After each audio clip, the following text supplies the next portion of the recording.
Menjaga dan melestarikan benda-benda sejarah merupakan tanggung jawab bersama sehingga benda sejarah tersebut dapat dijadikan sarana koleksi dan edukasi. Seperti sejumlah lokomotif uap yang berada di Museum Transportasi Taman Mini Indonesia Indah atau TMII Jakarta Timur.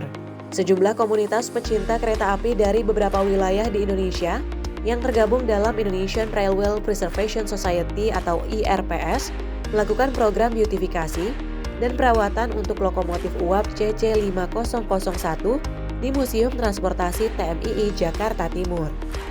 Kegiatan program beautifikasi dan perawatan lokomotif ini bekerjasama dengan pihak PT KAI dan Museum Transportasi TMII Jakarta Timur, sekaligus kegiatan ini merayakan HUT ke-22 IRPS. Sementara program beautifikasi dan perawatan lokomotif uap CC5001 yang dibuat pada tahun 1922 ini dilakukan selama 21 hari sejak 1 Agustus 2024. Kegiatan tersebut mendapat apresiasi dari pihak Direktorat Jenderal Perkeretaapian Kementerian Perhubungan dan PT KAI bahwa program beautifikasi lokomotif uap kereta api ini diharapkan dapat memberikan daya tarik bagi masyarakat untuk mengunjungi museum transportasi serta dapat dijadikan sebagai sarana untuk edukasi. Indonesia. Nah, saat ini museum transportasi memang oleh Kementerian Perhubungan sudah pengelolaannya dilakukan oleh Sekolah Tinggi Transportasi dan STT Bekasi. Ya, jadi sekarang sudah dikelola secara profesional melalui PLU di STTD hingga ke depan nanti bisa kita lihat bagaimana museum transportasi ini akan bisa menjadi lebih hidup, lebih semarak dengan inovasi-inovasi yang dilakukan oleh Pak Kabalai, Pak ini untuk supaya masyarakat bisa kembali datang ke museum transportasi ini bisa lebih banyak mengajak untuk melihat perubahan-perubahan yang terjadi di transportasi, bisa beredukasi bagaimana perkembangan transportasi Indonesia baik itu darat, laut, udara maupun kereta api.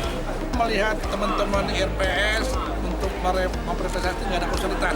Mereka semua paham banget, paham arti lah dari titik komanya di kereta api mereka paham. Jadi kami yakin sekali kalau IRPS bisa melakukan presentasi untuk kereta api ini.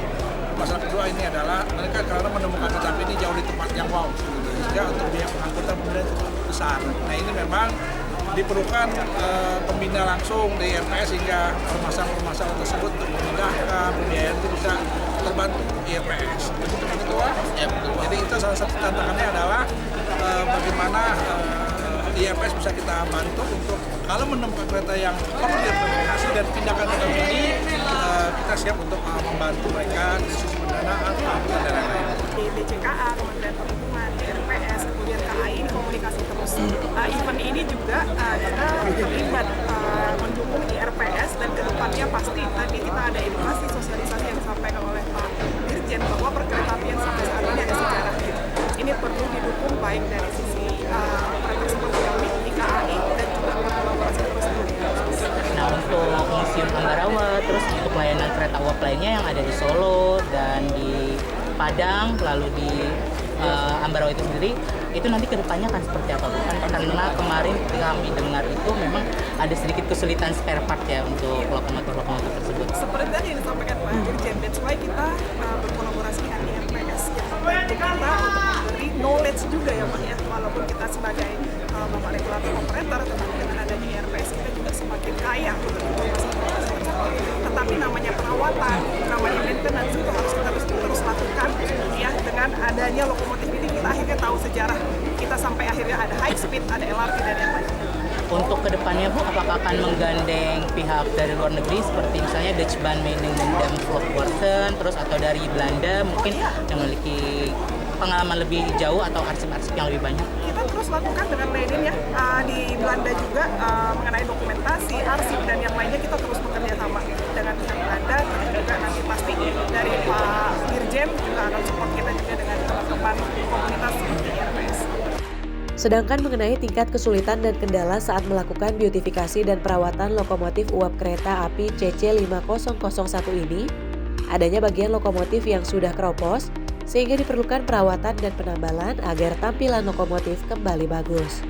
Sejauh ini sih kesulitan kita itu adalah memang kondisinya ini cukup ya kurang enak dipandang ya. Jadi banyak temuan kita kayak sudah berkarat, sudah keropos dan memang itu harus ganti, kita perbaiki. Nah, kita bersama pihak museum bekerjasama bagaimana kita bisa mengembangkan ini, bisa mengembangkan museum, memanfaatkan museum, bagaimana kita bisa meningkatkan gairah masyarakat untuk bisa berkunjung ke museum transportasi. Dan di sini banyak lokomotif yang masih ada, dan sejarah itu kita tidak boleh lupakan karena sejarah itu adalah perkembangan, bagian dari perkembangan kereta api dari dulu hingga sekarang.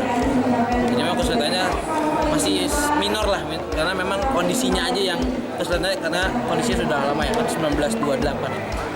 Kalau untuk preservasinya sendiri ini menggunakan dana dari pihak sendiri kan atau memang ada talangan dari KPKI? Oh, kita patungan dari KAI juga support, dari pihak museum support, dari teman-teman internal Layar Press juga support, jadi kita patungan.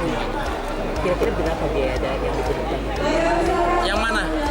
Yang ini? Disebutin ini? Iya, gitu.